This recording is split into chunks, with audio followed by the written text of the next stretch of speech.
Welcome to today's video where we will be delving into a critical web security vulnerability known as cross-site scripting or XSS.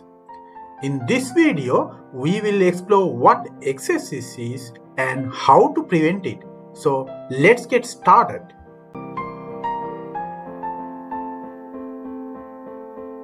Cross-site scripting. Now, cross-site scripting is a type of web security vulnerability. When you visit a website, a malicious code can automatically activate it and then you can be the victim. Nowadays, we visit number of websites daily. Now, attackers also visit them. These websites, of course, have vulnerabilities. And there are so many tools that can find such vulnerabilities. Nikto is one of them. I have done a great video on Nikto and you can watch it in my channel. When an attacker finds such vulnerability, he tends to capitalize it. Nowadays, most of these websites contain some sort of forms that may be to get the user feedback. Now there are also some user logins, or if you have any text field that comes with user input in your web applications, you need to secure it. In cross-site scripting, attackers use such text fields to inject malicious code. Then it will stay in the server and maybe in the database, and any visitor to the website will be a victim. So this happens if the data inputs are not validated or sanitized.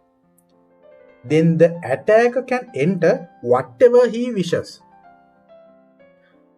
This is one critical point that we need to secure. So the best way to prevent such vulnerability is to close any loopholes in your coding and validate your inputs. So the attacker would not be able to inject any malicious code. Now let's open a notepad. So we are going to write a small piece of code with HTML. So we'll start with HTML tag, and the HTML tag should be closed. So we have our opening HTML tag and we have our closing HTML tag. Now what the web browser does is it converts all content in these two HTML tags and displays on your screen. And in between these two tags, we can write the code. We are writing a text. So we'll make this bold. So to bold any text, we can use the B tag. And we can close the B tag. So we will save this. Now let's run it. It's in the desktop. Now you can see the content in between these two HTML tags are displayed in the web browser. We can use any other web language with HTML. Normally, most of the time, JavaScript is used combined with HTML. In HTML, JavaScript is detected by using the script tag. So we have the opening script tag and then we have the closing script tag. As soon as the web browser detects these script tags, it knows that there is a piece of JavaScript code inside the HTML page. So it executes this JavaScript code. So there is a function called alert in JavaScript. So inside this alert function, we can just use a string. And we'll save it. And now we'll run it. Now we can see the alert. So we know that the web browser is executing the JavaScript piece of code. So what if this is a malicious code? So it will also get executed. Now with cross-site scripting, if we can inject some malicious code to this front-end file, or the HTML file, it will get automatically executed when any user browses that web page. Now here why we use JavaScript is most of the websites are heavily using JavaScript. So attackers use it to attack websites and web applications. Nowadays most websites have feedback forms or any other way to get user inputs. Now attackers tend to use them to enter malicious code, but they can do this only if these text fields are not validated. So using these text fields and injecting malicious code is the concept behind XSS or the cross-site scripting. Now I will demo this with one of my basic web applications done with PHP and mysql. Now I am in my Kali box. I will use Firefox and my server address is 192.168.8.104 and it has this PHP file. So this is a kind of basic form that I have developed to enter the user details, basically employee details, and this will save all the details in a MySQL database, and if this display button is clicked, it will run and display all the records in the table.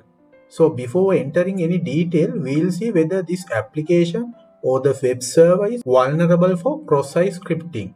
So we'll open the terminal and we'll use Nikto to scan the web server and find out whether there are vulnerabilities. Now Nikto is an open source web server vulnerability scanner. It is designed to scan and identify potential security issues on web servers.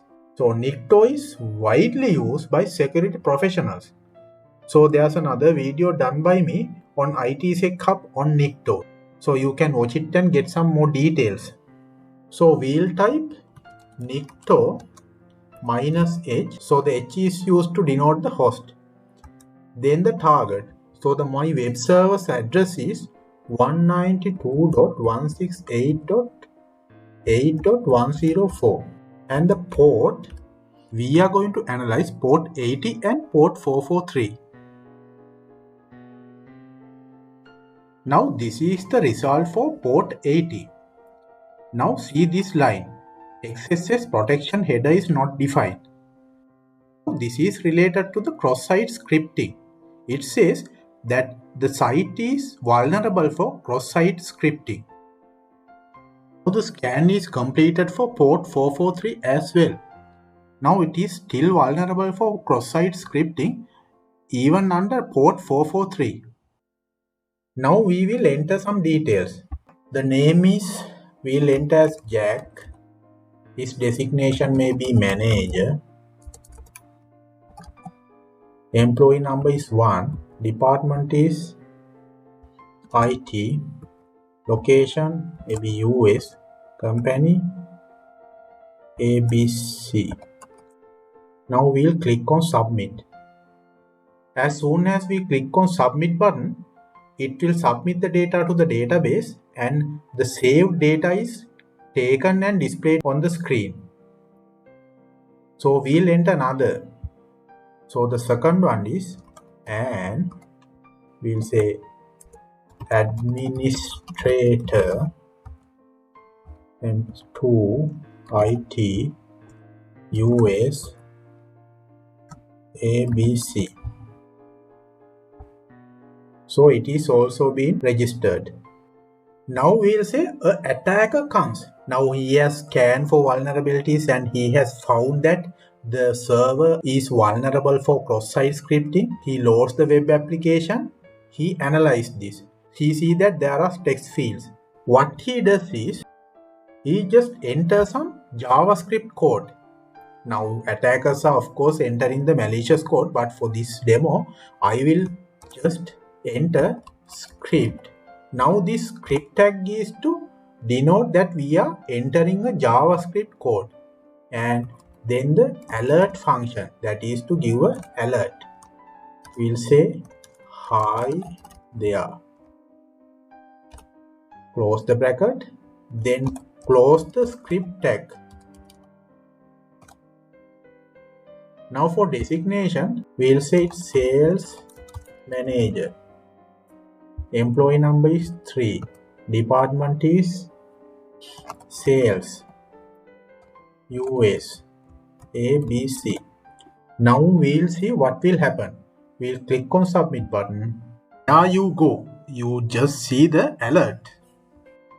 That means the JavaScript code was successfully injected to the web server. It may be in the database that we are using. Now the attacker's job is completed. Now there comes an ordinary user. We'll open another tab. We'll go for the website. So he is rendering the website. Then 8.104. Then emp.php. Now the ordinary user is going to enter his details. So we'll say the name is Sarah. Then the designation is sales manager. Then employee number is 4. Department is sales. Location is US. The company is ABC. Now we will click on submit and see what will happen. Now all of a sudden Sarah gets an alert. What is going on? Now this alert was injected by the attacker. Sarah has nothing to do with it, but she has become the victim. We just used an alert to demo it. What happens if it really is a malicious code? Some code to redirect an innocent user to another fake site which is very much similar to this, and without giving them a hint. Sarah will enter all her confidential details, maybe the user credentials or maybe the bank details, credit card details, whatever it is, the confidential details, she will enter. Then the attacker will get all these confidential data and it would be devastating. So this is what cross-site scripting is. Now we as web users normally trust the website that we visit. Now cross-site scripting attacks are typically carried out by exploiting this trust. Now the question is how we are going to stop it. The best way is to validate your inputs. That is, you should not allow the attacker to enter any JavaScript code through your text fields. The JavaScript tag has some special characters.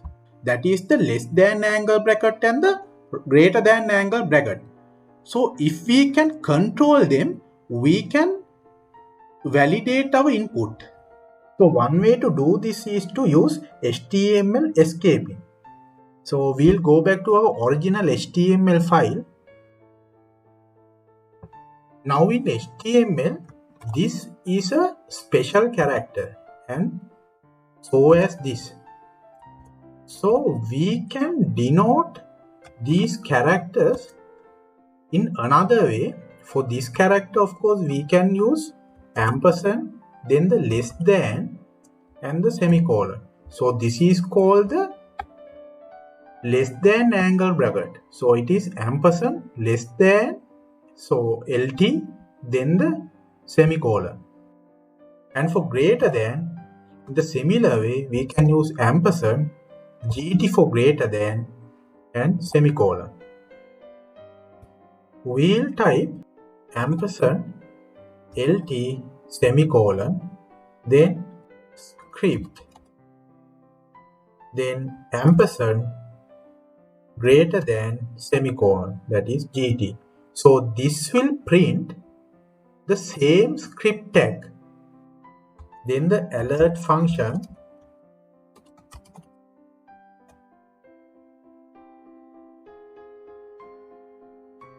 then again ampersand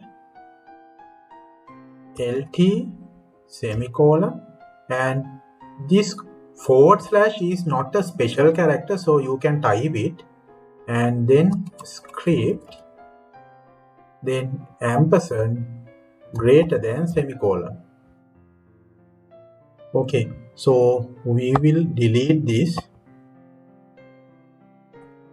Now it is ready. Now we'll save the file and run it. Now this is the first alert in the HTML file. So this is it. And after that, we'll click OK. Okay, we have the second line now. We did not get the second alert. We will change the alert function a bit in the HTML file so we can clearly show the output of two script lines. We'll say this is number 2. We'll save it again and run it. Okay, this is the first alert. Click OK. We don't have the alert for the second one, but what we wrote in the HTML file is now displayed on the web page. Now you can see the ampersand LT semicolon and ampersand GT semicolon are converted to the less than and greater than angle brackets. So they are just strings. So the web browser considers them as strings and does not execute as JavaScript code. So the strings are displayed on the web page. So when an attacker gives any script in the text field, if we can convert it into a string using this concept, we are through. So we'll try it out with our demo. So now I am in the server. This is my www folder and it has the XSS folder, and inside it we have the EMP file. So we will open this. Maximize this. Okay, this is the emp.php. So it has the HTML tag and the head and the CSS contents to give the stylish appearance to your web page. And inside the body you have the form. So form has the text fields and it will take the inputs and send it to the empregdb.php. So this is the file that process all your inputs and give you the output. So we'll open the empregdb.php file. Now the submission from the post method is assigned into variables. The values of these variables are passed into a function called empreg. According to the result of the empreg, this displays whether the operation is successful or not. Then it is calling another function called empdisplay. Now we will look at each function. This is the empreg function. It is taking the values from the variables and inserting the values into a table called employee. Now we look at the empdisplay function. The main task of this function is to display all the records in employee table. Okay, we will summarize the process again. Once you click on submit button, it will pass the inputs to empregdb.php file through the post method. So the inputs are assigned to variables and it is directly passing into the function empreg. Process it, and if it is successful, you can see the text successfully added displayed on your web page, and after that all the records in the employee table are displayed below it. Now when the values of these variables are passed into the empreg function directly, there is no validation in between. So this function can accept any input from the form since there is no validation. So we will use the concept of HTML escaping here. Now here we can escape if the inputs are having any special characters. There's a special function called HTML special char in PHP. So the main objective of this function is to escape if there are any special characters in the input. So the function name is HTML special chars, and you are passing the variable inside. So similarly, you can pass all the variables into HTML special chars. Now this function returns a string value. So we have to assign it to a variable. We will use the same variable to assign the return value from the HTML special chars function. Even though the variables are same, the values assigned to them are different. This variable inside the HTML special charge function has the value taken from the web page, that is from the post method. This variable has the return value of the HTML special charge function, which is a string. So let me copy this and paste.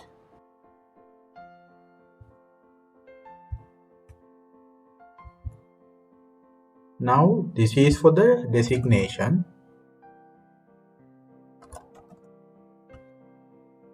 And this is same as designation.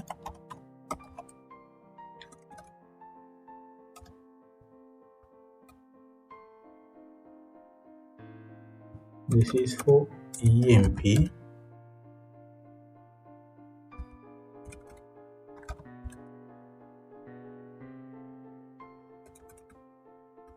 Department.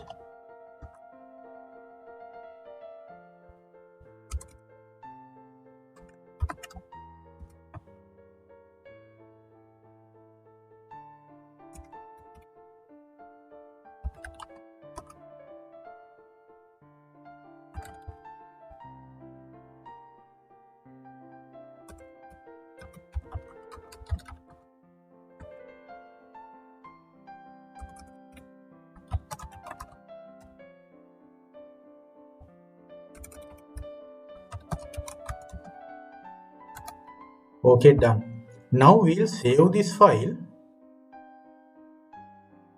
and we'll try to register another employee. Now we'll try to inject a JavaScript code.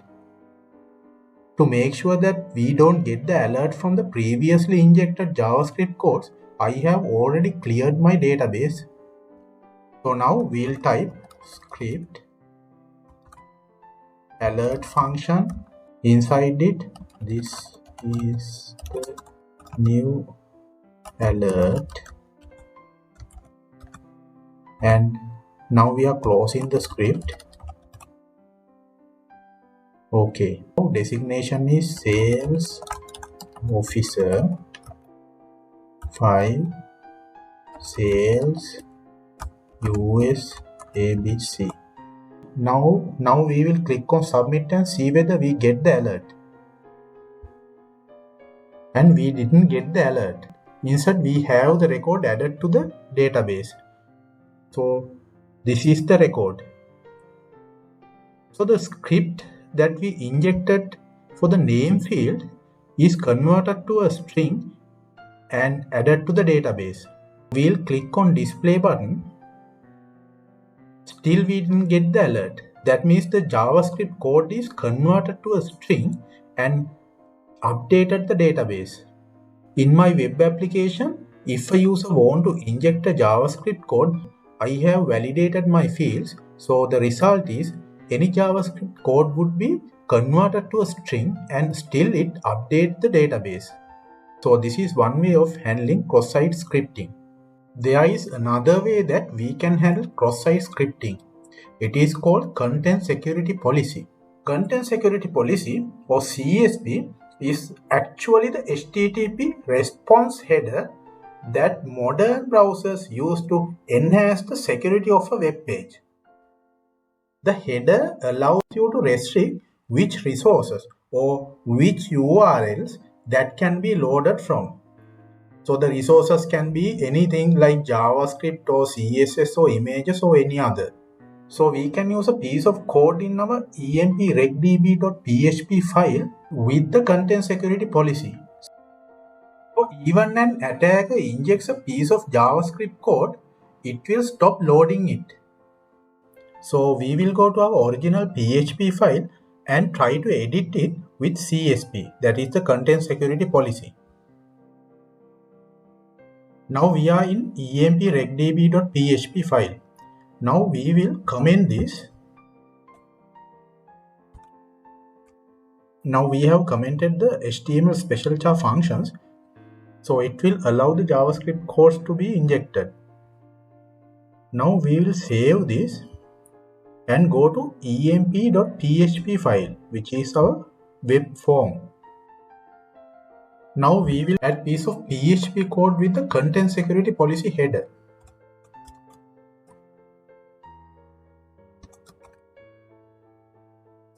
inside this. So this is the header function. The content security policy is the header name, so it indicates that the content security policy rules are being set. Now script src is the directive that specifically applies to scripts. Self is the value assigned to the script src. So it means that scripts can only be loaded from the same origin or the same web page. So in CSP header, script src takes the self value and instruct the browser to only allow scripts if they are from the same origin as the page itself.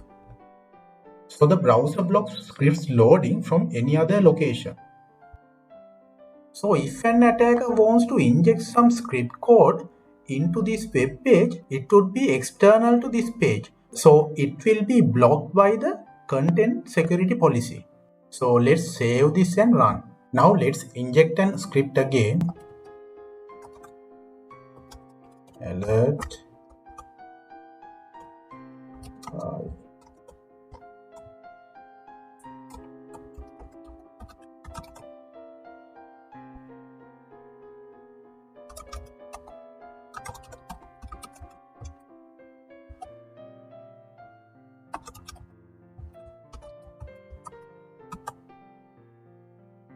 We'll click on submit button and we didn't get the alert. Instead, the other details in the fields were saved into the database. Now we can check this again by clicking on the display button. So even it didn't give an alert.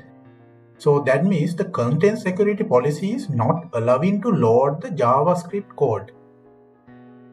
There is another way that we can get rid of this vulnerability. That is from the server side. If you are using Apache server, we can edit the configuration file, the httpd.conf file. We will open it and this is the http.conf file. Now if you go to the load module section, there you can find a line stating load module headers module, then modules/mod headers.so. By uncommenting this, you are enabling the website's headers. Then you have to add another line. So this is the line. I just pasted it. So this states that the XSS protection is enabled and the mod is blocked. This will block the vulnerabilities related to cross-site scripting in the server. You have to save this.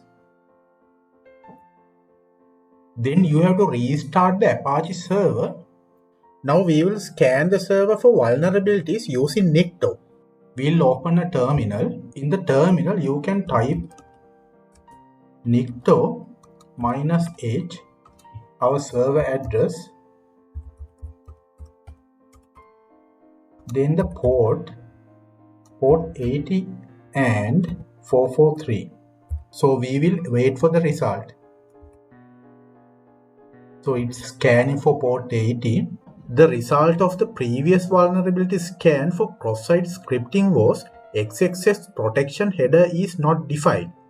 Now with this scan, we cannot see it. Normally the result is coming within the first 3-4 lines.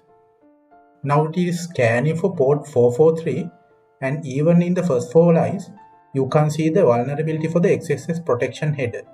So this is how you protect your server from XSS vulnerability. So that's the wrap for today's video on cross-site scripting. We hope you found this information very useful. If you have any questions or want to learn more about web security, feel free to leave a comment below. Don't forget to like and subscribe for more informative content. Thanks for watching.